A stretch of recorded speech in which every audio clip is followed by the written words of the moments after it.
Hello everyone, welcome to the channel Social Science with Dipankar. Today the topic that we are going to take up is caste. तो caste इससे पहले हमने discuss किया था बच्चों religion and gender. In both the cases we had understood the positive and negative aspects. Caste also has positive and negative aspects that we are going to discuss. But before that we are going to very seriously understand what are caste inequalities, caste system क्या होती है, casteism क्या होती है, उसको हम समझेंगे। उसके बाद हम इसमें आगे चर्चा करेंगे कि कैसे कास्ट बैरियर्स जो पहले हुआ करती थी वो धीरे धीरे ब्रेक डाउन हो रही है और किन कारणों से कास्ट बैरियर्स जो है वो टूट रही है। ठीक है, लेकिन अभी भी कास्ट पूरी तरीके से डिसअपेयर भी नहीं हुआ है। उस चीज को भी देखेंगे कि कास्ट अभी भी कैसे इंपॉर्टेंट रोल प्ले करती है पॉलिटिक्स में, पॉलिटिक्स का कास्ट में क्या रोल है और कास्ट का पॉलिटिक्स में क्या रोल है, इसको भी समझेंगे। पॉजिटिव और नेगेटिव एस्पेक्ट्स को भी हम इसमें डिस्कस करेंगे। तो वीडियो को अंत तक जरूर देखिएगा। अगर कोई क्वेश्चंस डाउट्स हैं, क्वेश्चन जरूर पुटअप कीजिए। और चलिए शुरू करते हैं। ठीक है, तो हम बात करेंगे कास्ट इनइक्वलिटीज की। कास्ट इनइक्वलिटीज देखिए, हर सोसाइटी में, in every society you will find one और the other form of inequalities. किसी न किसी तरह का इनइक्वलिटीज समाज में आपको दिखती है और आपको ये भी दिखेगा some form of division of labour भी दिखाई देगा। ठीक है, खास तौर से अगर हम बात करेंगे कास्ट की, जैसे इंडिया के केस में, जैसे प्रीवियस टू हम केसेस जब हम डील कर रहे थे रिलीजन और जेंडर, पॉलिटिक्स में शायद इतना ज़्यादा इंटरेस्ट का विषय जो है जेंडर ना रहा हो पहले शुरुआती तौर पर, लेकिन रिलीजन और उससे भी कहीं ज़्यादा जो है कास्ट जो है वो बहुत ही स्पेशल है इंडिया के केस में। ठीक है, तो कास्ट इनइक्वलिटीज की हम बात यहाँ कर रहे हैं कि वन और the other form of caste मैंने इनइक्वलिटीज समाज में जो है, सोशल इनइक्वलिटी अगर हम देखते हैं वो दिखाई देती है ज़्यादातर समाज में, राइट। और किसी न किसी तरीके का डिवीजन ऑफ लेबर भी हमें दिखाई देता है कि जैसे कास्ट के अकॉर्डिंग लोगों का काम जो है वो बटा हुआ होता है। जैसे हमारे देश में जो है कास्ट सिस्टम जो चली आ रही थी, उसके आधार पर हम जो देखते हैं कि किस तरह से वर्क डिवाइडेड है। ठीक है, अब पर्टिकुलर कास्ट के लोग जो है एक पर्टिकुलर सेट ऑफ वर्क करते हैं और इसमें हम ये भी देखते हैं कि किस तरह से जो ऑक्यूपेशन है एक जनरेशन से दूसरी जनरेशन को पास ऑन होती है। ठीक है, कास्ट सिस्टम इसी का ही एक्सट्रीम फॉर्म है। कास्ट सिस्टम में हम जैसे देखते हैं, हम बात करते हैं कि ज्यादातर सोसाइटीज में, मोस्ट सोसाइटीज जो है उसमें ऑक्यूपेशन जो है वो एक जनरेशन से दूसरे जनरेशन तक पास ऑन हो सकती है और कास्ट सिस्टम जो है इसी का ही एक्सट्रीम फॉर्म है, जिसमें थोड़ा सा ये डिफरेंट कैसे है कास्ट सिस्टम अदर डिफरेंसेस से, अदर इनइक्वलिटीज से कैसे डिफरेंसेस है, अदर सिस्टम से अगर हम बात करें तो इससे डिफरेंट कैसे है। तो डिफरेंट ऐसे है कि कास्ट सिस्टम में ये जो हेरिडिटरी ऑक्यूपेशनल डिवीजन है ये पास ऑन होती है जनरेशन टू जनरेशन, लेकिन इसमें ये बताया जाता है these are sanction by rituals. कहीं ना कहीं ये जो डिवीजन ऑफ लेबर है इसको ऐसा दिखाया जाता है कि ये रिचुअल से जुड़ा हुआ मामला है, ये धार्मिक परंपराओं से जुड़ा हुआ मामला है, ताकि कोई इसको चैलेंज ना करे। तो मेन रीजन रिचुअल से कनेक्ट करने का यही है कि कोई भी जो है अगर व्यक्ति सो कॉल्ड लोअर कास्ट का है तो वो उन परंपराओं के खिलाफ ना खड़ा हो, उन परंपराओं के खिलाफ अपनी आवाज ना उठाए। ठीक है, अगर मान लीजिए कास्ट के नाम पर कास्टिज्म, जिसमें क्या होता है कि सो कॉल्ड लोअर कास्ट के लोगों के ऊपर किसी न किसी तरह का अनटचेबिलिटी जो प्रैक्टिस होती है, राइट, वन और द अदर फॉर्म ऑफ जो अनटचेबिलिटी प्रैक्टिस होती है, अगर वो सो कॉल्ड कास्ट के लोग अगर उस अनटचेबिलिटी के खिलाफ अगर आवाज उठाते हैं तो ऐसी नौबत ना आए, ऐसी सिचुएशन ना आए।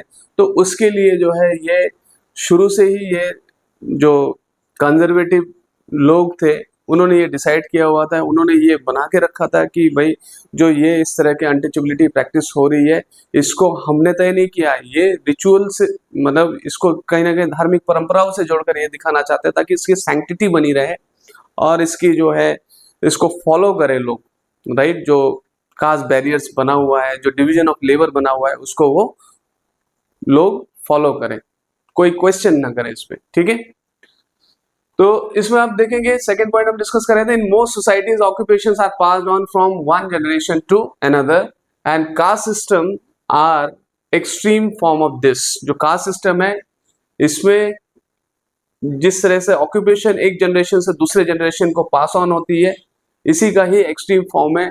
और इसमें हम देखते हैं कि किस तरह से कास्ट बेस्ड डिस्क्रिमिनेशन होती है, वो एक्सट्रीम फॉर्म ले सकती है। इसमें क्या होता है कि how this caste system is different from the other systems. In this the hereditary occupational division, जो हेरिडिटरी है, जो जैसे बोलते हैं पैतृक कोई भी जो ऑक्यूपेशन है, जो आपके फादर जो है कोई वर्क करते थे, फिर उसको उसका बेटा जो है आगे कैरी फॉरवर्ड करता है, फिर उनके बेटे generation to generation pass on होता है। तो इसको जोड़ा गया है किससे, इसको सैंक्शन किया गया है, इसको अप्रूव किया गया है रिचुअल से। ऐसा कहा जाता है ताकि कोई भी जो भी सेट नॉर्म्स है, एस्टैब्लिश्ड नॉर्म्स है सोसाइटी में, उसके अगेंस्ट अपनी आवाज ना उठा पाए। ठीक है, तो इसलिए जो है कास्ट सिस्टम जो है इस हिसाब से बिल्कुल दूसरे सिस्टम से, दूसरे जो सिस्टम ऑफ डिवीजन से बिल्कुल अलग आपको दिखाई देगा, क्योंकि इसको रिचुअल से जोड़ा जाता है, धार्मिक परंपराओं से जोड़ा जाता है, धार्मिक मान्यताओं से जोड़ा जाता है। और कोई चीज धार्मिक परंपराओं से अगर जोड़ा जाता है तो ऐसा डर लोगों के मन में बिठाया जाता है कि आप इसके खिलाफ अगर आवाज उठाएंगे तो definitely there will be some severe impact that people will undergo, or they will have to face punishment for this, right? So the conservative societies had set up the society in such a way that the people, those who belong to the so-called lower classes, they should not raise their voice against any kind of discriminatory practices. And since they are said to be linked by rituals, said to be sanctioned by rituals, the poor people, the people belonging to the so-called lower classes, won't have the courage to raise their voice against it. This was the main motto behind why the hereditary occupational divisions was sanctioned by rituals. ठीक है, इसमें क्या होता है कि इसमें एक और बिलीफ ये है कि members of the same caste group were suppose to form a social community. ठीक है, जो members of the same caste group, एक ही कास्ट ग्रुप के जो लोग हैं, ऐसा माना जाता है कि वो एक कम्युनिटी फॉर्म करेंगे जो कि प्रैक्टिस करेंगे, that practice same occupation and married with in the same caste group. ठीक है, इंटरकास्ट मैरिजेस नहीं करेंगे, सेम कास्ट ग्रुप जो है वो करेंगे, and they would not socialise with the members of other caste groups. तो बेसिकली ये एक सेग्रीगेशन है। ठीक है, this is a kind of segregation in which people, those members who belong to the same caste group, they will form one social community that will be practicing the same occupation, and the members of that community will be marrying within the same caste group, and they will not be socializing with members of the other caste group. Okay, so this is how the casteism or caste system will work. And next we gonna discuss caste system was based on exclusion of and discrimination against the outcast groups. So outcast groups जो है so called lower classes है, so called lower caste के लोग हैं, they are called those who've been considered as low, right? They are called outcast. They are not the part of the mainstream society. जो mainstream society के हिस्सा उनको नहीं माना जाता है, उनको जो है आउटकास्ट माना जाता है, उनको बाहरी समझा जाता है। तो ऐसे लोगों के खिलाफ जो है डिस्क्रिमिनेशन और ऐसे लोगों को बिल्कुल बाहर का रास्ता दिखाना, एक्सक्लूजन करना, they will not be considered as the part of the or as the member of the same society, they will be considered as an outcast, right? In this way caste system was something we would say it would be very cruel, and inhuman practices were done against those people who belong to the so-called lower classes. So the people of the so-called lower classes or so-called lower caste, they had to undergo inhuman untouchability practices against them. Okay, so we'll continue our discussion further how caste barriers break down. So children, let us continue our discussion on caste system. See, we've been talking about how caste system can be very, very oppressive, can be very, very cruel to the people of the so-called lower classes when untouchability is practiced against them. Okay, so in different societies, and in our country we've seen that many political leaders and social reformers, they fought against this oppressive system, they fought against the caste system, and they advocated for, and they tried to create a society where there will be no caste inequalities. Okay, तो जैसे doctor B R Ambedkar हैं, Periyar Naicker, Periyar Ramaswamy Naicker, and Jyotiba Phule, many other political leaders and social reformers, जिन्होंने cast inequalities को दूर करने की, खासतौर से इसमें महात्मा ज्योतिबा फुले का भी नाम हमें मेंशन करना चाहिए, क्योंकि उन्होंने कास्ट इनइक्वलिटीज के खिलाफ लंबी लड़ाई लड़ी और एक ऐसे सोसाइटी निर्माण करने की कोशिश की जहां पर कास्ट इनइक्वलिटीज बिल्कुल ना। ठीक है, तो हम ये कह सकते हैं कि partly due to the efforts of the social reformers and political leaders and various other socio economic changes, जो सोशियो इकोनॉमिक चेंजेस है, तो कास्ट, इसकी वजह से caste system in modern India have undergone great changes. आज से 40-50 साल पहले भी अगर हम देखेंगे, या ज़्यादा दूर जाने की भी नहीं है, हम देखेंगे कि जो कास्ट सिस्टम है और आज के मॉडर्न डे इंडिया की हम बात करेंगे तो इसमें काफ़ी ज़्यादा चेंजेस कास्ट सिस्टम में देखने को मिली है। जो old notions of caste hierarchy है वो कहीं ना कहीं ख़त्म हो रही है। ठीक है, इसमें हम इसी के बारे में बात करें, जैसे इकोनॉमी, इसके फैक्टर्स कौन से ऐसे फैक्टर्स हैं। सबसे पहले तो जो एफर्ट्स, ठीक है, जो हमारे सोशल रिफॉर्मर्स और पॉलिटिकल लीडर्स ने की कास्ट इनइक्वलिटीज को दूर करने के लिए, ठीक है, उनके कारण से भी ये पॉसिबल हुआ है। दूसरा जो है, यानी कि कास्ट सिस्टम में बदलाव हुआ, काफ़ी बड़ा चेंजेस देखने को मिला है।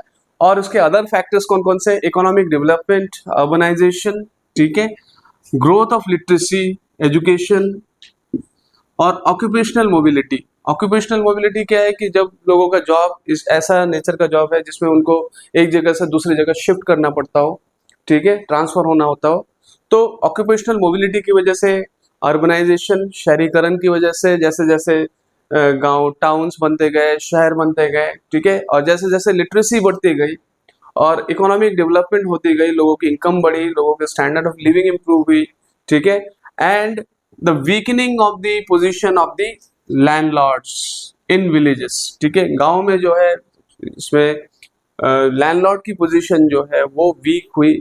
कहीं ना कहीं लैंडलॉर्ड जो वाला जो सिस्टम था, जमींदारी सिस्टम, वो उसके एबॉलिश होने के बाद जो है ये हमने देखते हैं कि जो लैंडलॉर्ड्स की जो पोजीशन थी वो वीक हुई है।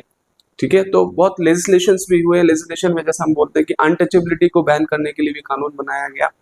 ठीक है, और आप देखेंगे कि जो लैंडलॉर्ड वाला जो सिस्टम था पहले, तो वे लोग जो है बॉन्डेड लेबरिज्म, बॉन्डेड लेबर, बंधुआ मजदूरी का काम भी करवाते थे, और खास तौर से जो लोग बंधुआ मजदूरी जिनसे कराया जाता था, they were the people from the so called lower caste.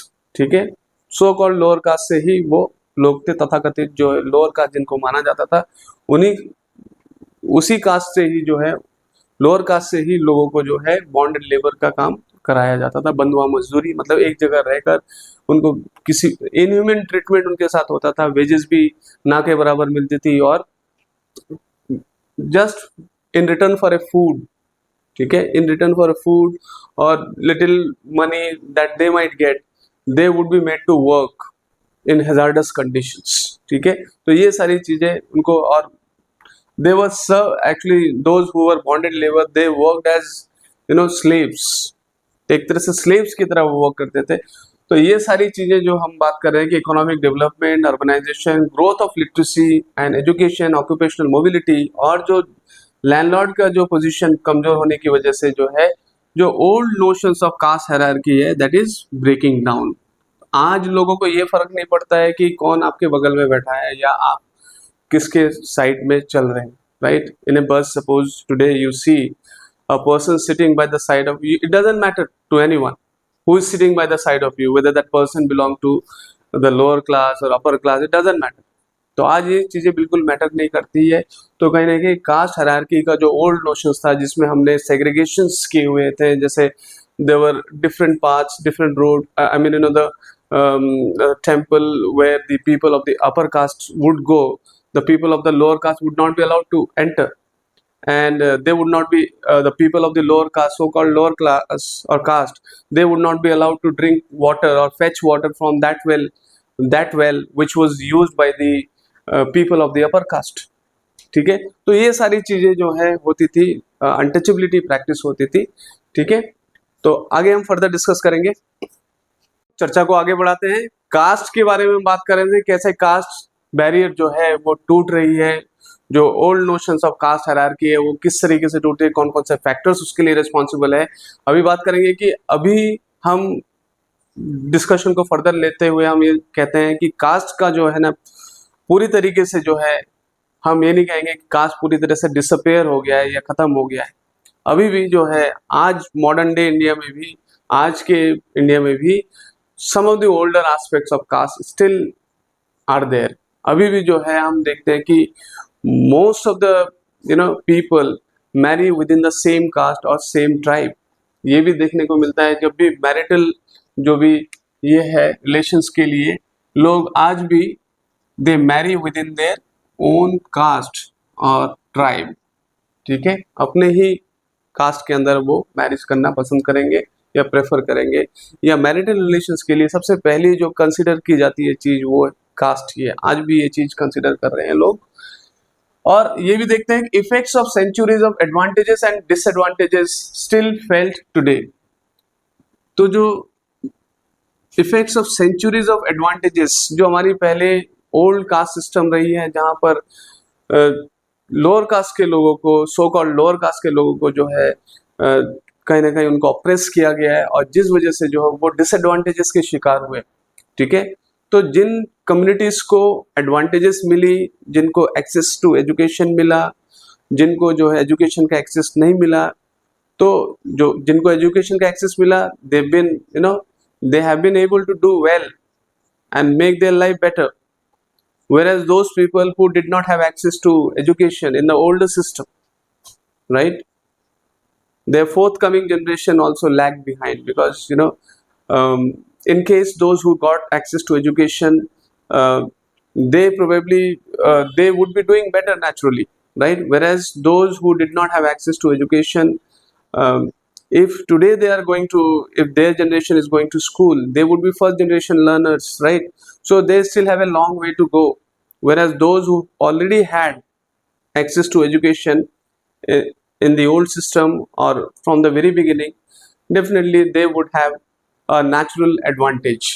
ठीक है, नेचुरल एडवांटेज उनको मिलती है। जैसे यहाँ लिखा है, those groups that had access to education, जिस ग्रुप के पास जो है, जिनको मौका मिला, एजुकेशन मिला under the old system, they have done well in acquiring modern education as well, and those who did not get access to education, they naturally lagged behind, मतलब वे पीछे रह गए। जिनको एजुकेशन नहीं मिला तो वो नेचुरली पीछे रह गए, वो पिछड़ गए। ठीक है, आज भी हम देखते हैं कि जो कास्ट सिस्टम है, caste continues to be closely linked to economic status. तो ये सब कारण की वजह से जिनको एजुकेशन का एक्सेस मिला, जो अच्छा कर सके मॉडर्न एजुकेशन को भी एक्वायर करने में, तो उसी का नतीजा ये हम देखते हैं, there is a disproportionately larger number of people in the urban middle class, those who belong to, those who had access to education, and the so called upper classes, they had, especially those people who had access to education, so we would find a disproportionately larger number of people in the upper middle class group. ठीक है, तो ज्यादातर जो upper middle class group में वो लोग हैं जो सो कॉल्ड अपर क्लास के कास्ट के लोग रहे हैं, जो मिडिल क्लास में जिनकी परसेंटेज जो है ज़्यादा रही है, जबकि जो लोग सो कॉल्ड लोअर कास्ट को बिलोंग करते थे वो उसमें आज भी जो है उनकी जो आर्थिक दशा है या उनकी जो इकोनॉमिक स्टेटस है वो कहीं ना कहीं पिटिएबल रही है और पिटिएबल है। ठीक है, तो अगर किसी की इकोनॉमिक स्टेटस बेटर है तो ये क्लोजली इसको कास्ट स्टेटस से भी जोड़कर देखा जा सकता है। ऐसा कोई ज़रूरी नहीं कि कोई लोअर कास्ट का है तो गरीब ही होगा, या जो upper caste, so called upper caste का ही वो अमीर ही होगा या रिच होगा, ऐसा बिल्कुल नहीं है। लेकिन इसको जरूर हम देख सकते हैं, एक पैटर्न जरूर हम इसमें ढूंढ सकते हैं। वो पैटर्न ये है कि जो सो कॉल्ड लोअर कास्ट के लोग हैं, उनकी जो इकोनॉमिक स्टेटस का कहीं ना कहीं रीजन जो हम एट्रीब्यूट करते हैं, वो कहीं ना कहीं कास्ट बेस्ड डिस्क्रिमिनेशन आज भी न्यूज़पेपर रिपोर्ट्स हम मिलती है, हमें टेलीविजन में भी दिखाई देता है किसी ना किसी फॉर्म में। अनटचेबिलिटी, हालांकि अनटचेबिलिटी को बैन करने के लिए कानून बनाया गया, बट डिस्पाइट दैट आज भी किसी ना किसी फॉर्म में अनटचेबिलिटी प्रैक्टिस होती है, जिसकी रिपोर्ट्स हमें न्यूज़पेपर में, टेलीविजन में हमें देखने को या पढ़ने को मिलती है।